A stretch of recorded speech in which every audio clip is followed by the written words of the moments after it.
Então, pessoal, hoje a gente encerra aí essa sequência com 3 vídeos aí nos quais a gente conversou sobre meus jogos de tabuleiro, mostrei para vocês aí a minha estante, né, tanto com jogos modernos, principalmente, quanto com os meus jogos mais antigos, né, com essas edições mais antigas aqui. Quem tá vendo aí já sabe, né, eu gosto muito de War. Então eu tenho War 1, War 2 clássicos, tem uma edição especial aqui também. Tem o War Vikings, tem o War Império Romano. Não muda muito, a mecânica é praticamente a mesma, com exceção do War Vikings, que inseriu uma mecânica mais moderna, colocou os deuses lá do panteão nórdico para funcionar junto das regras. Ficou bem legal. Eu também estou tentando encontrar o War da mitologia grega, mas é meio difícil de encontrar. Mas ainda assim eu gosto muito mais dos clássicos. Gosto muito do Império Romano, mas pra mim o campeão é esse aqui, o War 2. Meu jogo da adolescência, joguei muito mesmo com meus amigos. Essa caixinha aqui é do Zombicide, uma caixinha de miniatura. Não, são dos tiles. Os tiles são os tabuleiros mesmo, né? Chamados tiles. É onde se dá o jogo, bota as miniaturas e tudo. São tabuleiros modulares. E eu deixei aqui separado para não ficar tudo muito dentro de cada caixa. Deixei aqui tudo juntinho dentro de uma caixinha só. Tem aqui também, saiu pela editora Galápagos, a Guerra dos Tronos, board game. Muito parecido com o War, a mecânica é muito parecida. É um ground control, é um controle de terreno, né? Igual ao War clássico. E tenho aqui também uma expansão da Mãe dos Dragões, a expansão do mesmo jogo. Lendas de Andor é um jogo que saiu pela editora Devir. Tabuleiro enorme, muito bacana. Meu filho mais novo gosta muito de jogar. Você assume um personagem, aquela fantasia tolkieniana clássica. Você vai ajudar um reino em perigo, existem criaturas malignas que estão tentando tomar o reino e assassinar o rei, as pessoas. É bem legal, é muito divertido. Arquitetos do Reino Ocidental, Paladinos do Reino Ocidental, se eu não me engano, uma sequência de 4 ou 5 caixas de um grande combo de jogos do Reino Ocidental. Nunca viu mesa. Um crime, né? Mas tá parado aqui. Nunca viu mesa. E eu acho que é um jogo. É meio que um. A gente chama de jogo euro, né? Um eurojogo. Ele é um pouquinho mais voltado a umas regras um pouquinho mais complexas. Alocação de trabalhadores, coloca as pecinhas num ponto X para poder liberar um efeito tal. É diferente dos jogos que antigamente eram chamados de Ameritrash, que são praticamente esses assim, Zombicide, muita miniatura, tabuleiro colorido. Eu gosto dos dois tipos, mas eu confesso que eu sou mais Ameritrash. Gosto mais desses jogos assim que tua mesa fica bonita, tomada de peças, tomada de componentes. Eu gosto muito.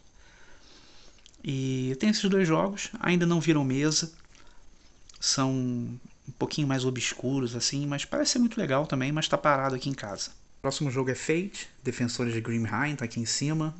Jogo bem bacana, você e um grupo de 4 amigos, vocês se tornam 4 heróis, né? Dentro da mitologia nórdica e vão defender uma vila contra esses seres, né? Ogros, ghouls, mortos-vivos. O objetivo é você defender essa mesma aldeia aí contra esses perigos aí que se apresentam.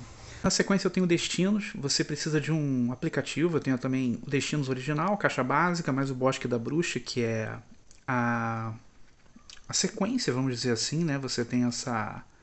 Você pode comprar essa sequência para dar continuidade nas missões. Você e mais de 1 a 3 jogadores, você assume o papel de um personagem, um lenhador, um caçador, um padre. É uma fantasia um pouquinho mais sombria. E tem umas missões, tem uns casos que acontecem numa floresta, numa terra um pouquinho mais assolada pelo mal. E dentro desses casos vocês precisam chegar, né, dentro de encontrar soluções. E no total, né, nesses muitos casos, você vai chegar ao seu destino, o destino do seu personagem. Falar muito é dar spoiler, Joguinho muito bacana, precisa de um aplicativozinho gratuito que você baixa na Play Store, se você tiver Android. Vale muito a pena, muito legal. Vê muito mesmo aqui em casa. Blood Rage é um jogo um pouquinho mais antigo. Engraçado, né? Mitologia nórdica aqui em cima, aqui embaixo também. Tem Destinos, que também é um pouquinho, fala sobre bruxas e tudo. Blood Rage fala sobre o Ragnarok. O jogador vai assumir uma facção. São de 1 a 4 jogadores, 2 a 4 jogadores, e você vai assumir uma facção e precisa... O mundo vai acabar. E você precisa fazer com que os seus guerreiros eles vão pro Valhalla. Né? Eles têm que atingir o Valhalla ao final. O mundo vai acabar de um jeito ou de outro. E você precisa conquistar um número de pontos dentro das ações para que você seja a facção mais bem sucedida. Muito legal. Descendo mais um pouquinho, a gente chega nesses jogos agora bem mais pesados. Jornadas na Terra-média, O Senhor dos Anéis. Caixa básica aqui. 1 a 5 jogadores. Eu tenho todas as expansões que já foram lançadas.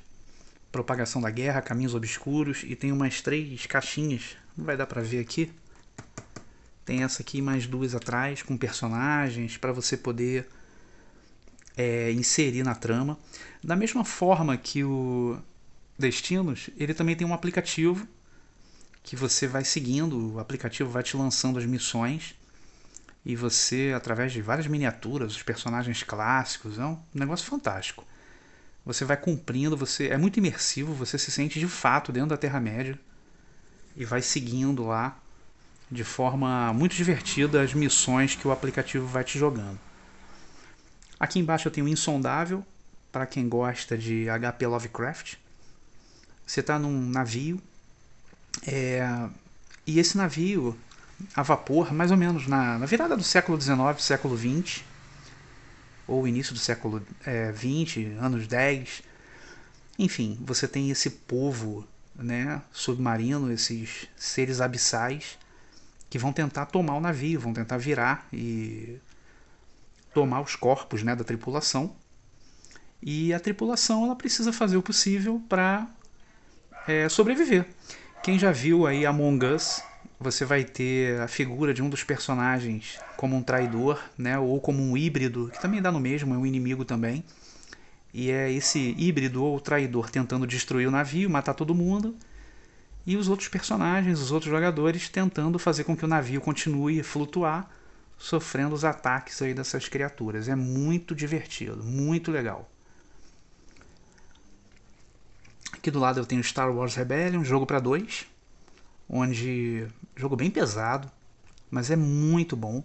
Um dos jogadores vai assumir o papel do Império e o outro, por consequência, a Rebelião, onde da mesma forma que o Senhor dos Anéis Jornadas na Terra-média, Star Wars Rebellion com personagens clássicos, é a tentativa do Império de identificar a base secreta dos rebeldes e destruí-la, enquanto os rebeldes tentam fazer um papel de conseguir mais adesão ao seu movimento. Então é esse confronto entre as duas facções.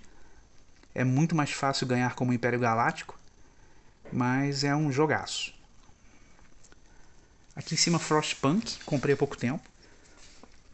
É um jogo de computador, de videogame, né? E dentro da premissa desse jogo, o mundo acabou no início do século XIX, ali eu creio que na virada do século XIX para o século XX, e houve uma hecatombe. Ficou tudo gelado, uma nova era do gelo, a sociedade se extinguiu e é necessário montar uma nova sociedade dentro desse padrão aí de congelamento do mundo. Então, Frostpunk, você lida aí com dilemas, né, bem pesados, inclusive trabalho infantil, trabalho escravo, se livrar de pessoas que em tese seriam inúteis porque já estão à beira da morte para ter mais comida para todo mundo, enfim. Transformaram isso num board game muito bacana. E aqui do lado, Guerra do Anel. Um dos meus primeiros board games modernos. Você... Ah, mas Sérgio, diferente do Senhor dos Anéis Jornadas na Terra-média? Sim. Aqui você entra de cabeça mesmo na Guerra do Anel. Você pega a trilogia do Senhor dos Anéis e faz ela da saída do Frodo, da comitiva, lá de Valfenda, até, se tudo der certo, você estiver jogando pela comitiva, um jogo para 2 jogadores, tá? A comitiva destruiu o anel em Mordor. Então um dos jogadores vai ficar com a comitiva e as forças dos povos livres e o outro jogador com as forças de Mordor, Saruman e também da Floresta Sombria. Um barato. Muito legal, mas é o chamado jogo evento, né? Jogo de 4, 5 horas na mesa para você pegar realmente quem gosta e se divertir. E imersivo demais também, muito bom. E por fim, pessoal, para finalizar, deixei os jogos mais pesados. Literalmente, fica até torta aqui a estante.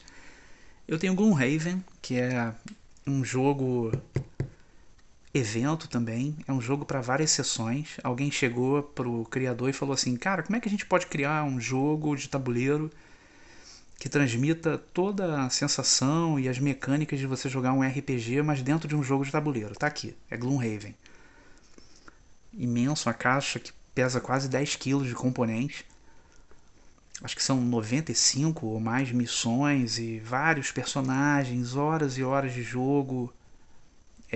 Também é um jogo evento, sabe? Pra você que gosta dessa atmosfera de fantasia, pegar e reunir os amigos na mesa para se divertir. E que gostem do tema, é claro, né? Gloomhaven, um pouquinho caro, mas vale muito a pena o investimento. Comprei também Presas do Dragão, que muito embora não seja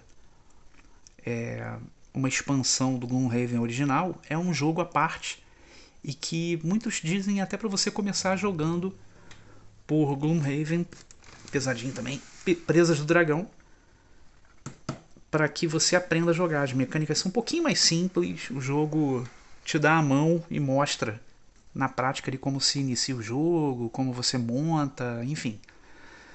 Muito legal. Aqui são os adesivos que você precisa usar. Aí é uma cartela que eu comprei com adesivos que são reutilizáveis, eles são removíveis. Então o jogo não se torna o que chamam de um jogo legacy, que você joga uma vez e por ser uma campanha não dá mais para jogar. Aqui não, aí você pode remover. Bem legal. Twilight Imperium, tá aqui escrito, né? Um épico jogo de tabuleiro, conquista, política e comércio. Eu não vou falar que é um war não, senão vão me bater. Tem uma comunidade de Twilight Imperium, quarta edição, que é fortíssima, eu faço parte também. Eu tenho a expansão Profecia dos Reis. Twilight Imperium é o jogo que mais demora na mesa. Também é um jogo evento, você como jogador vai fazer o papel de uma civilização, são várias, são quase 20. E com a expansão acho que passa disso. Cada civilização tem uma história, cada uma tem uma mecânica, naves diferentes, poderes, tecnologias, políticas, cultura. É incrível. Tem uma lore muito profunda, você pode se divertir horrores pegando o manual e lendo a lore de cada povo, além das regras, claro, né? Você não vai jogar sem ler regra. E quando você abre o tabuleiro, que é modular, são umas pecinhas, uns tiles, você monta, então você pode jogar. A rejogabilidade é imensa. E o jogo é enorme. Uma partida pode durar tranquilamente 8, 9, 10 horas. Principalmente no início, se você não tiver experiência, né? Vai demorar mais ou menos isso. Então é coisa para você sentar com aqueles seus amigos mesmo, tarado, que gosta de jogar um bom board game e se divertir. Tá? Muito legal. Aqui eu tenho Virtu, a arte de governar. Da mesma maneira que pegaram Gloomhaven e transformaram o RPG num jogo de tabuleiro, alguém chegou, pegou os livros lá, O Príncipe, pegaram as obras de Maquiavel e transformaram em jogo de tabuleiro. Então você vai ter ali aquela Itália destroçada ainda nos anos de 1800 e pouco. Ainda não é a Itália unificada, né? Então você tem os vários príncipes. Você tem Gênova, tem Nápoles, tem Veneza, tem várias cidades. E uma querendo passar perna na outra. Aquela velha política, né? E também a guerra e tudo mais. A virtude. Qual é a virtude do governante? Virtu, a arte de governar. Muito legal, muito bacana também. bem imersivo, mas é muito legal. Bom para dar aquela treta com o amiguinho também. E por fim ele, Axis and Allies, a edição de aniversário, Aliados e o Eixo, que conta aqui a história, especificamente esse jogo aqui de 1941, um mundo em guerra, na Segunda Guerra Mundial.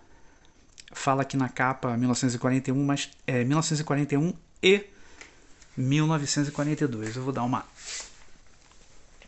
ajeitadinha aqui para que a gente possa ver. É gigantesco, tabuleiro imenso. A capa é linda, linda, linda. Ainda tem mais coisa para dentro, mas como eu tô com uma mão vai acabar caindo. Você joga com as potências do eixo ou os aliados. O tabuleiro é o mapa mundi. Parece aqueles filmes de guerra em que você vê aquelas peças com os generais, os estrategistas. É um war bombado. É um war que tomou muita creatina e muita bomba. Mal comparando, tá? Mas é um jogão. Você não encontra em português, eu tive que importar. Mas é um jogo maravilhoso, imersivo demais. E um sonho, né, para quem gosta muito do tema da Segunda Guerra, Primeira Guerra Mundial. Tá aqui em casa e daqui a pouquinho vai ver mesa, com certeza. Então, galera, essa foi minha coleção aí de jogos de tabuleiro modernos e alguns antigos também. Para mim foi um prazer mostrar a vocês. Espero que vocês tenham gostado do conteúdo, do vídeo. Se vocês tiverem alguma dúvida ou principalmente alguma curiosidade específica com relação a algum dos jogos, fiquem à vontade, tá bom? Podem escrever aí, colocar nos comentários para que eu pegue algum deles em específico, mostre os componentes, fale sobre as regras, né, o gameplay deles. Para mim vai ser um prazer, tá bom? É um hábito. Os jogos de tabuleiro são um hábito, né, um hobby muito bacana. Eu vi falando isso para que você consiga tirar um pouquinho essa vida virtual, esse hábito do telefone celular, da internet, principalmente na rotina dos seus filhos, do casal. Você coloca um jogo na mesa, é divertido, todo mundo se diverte, todo mundo brinca e não tem preço que pague, tá? Então, se alguém tiver algum comentário, alguma dúvida, coloca aí. Eu fico muito feliz, eu sempre respondo. E estamos aí para, de repente, mostrar algum deles em particular, tá bom? Peço que, poxa, gostou, dá um joinha aí, tá? Se você ainda não for inscrito, por favor, se inscreva. Isso dá muita força no canal. E até o próximo vídeo, tá joia? Um abraço para todo mundo.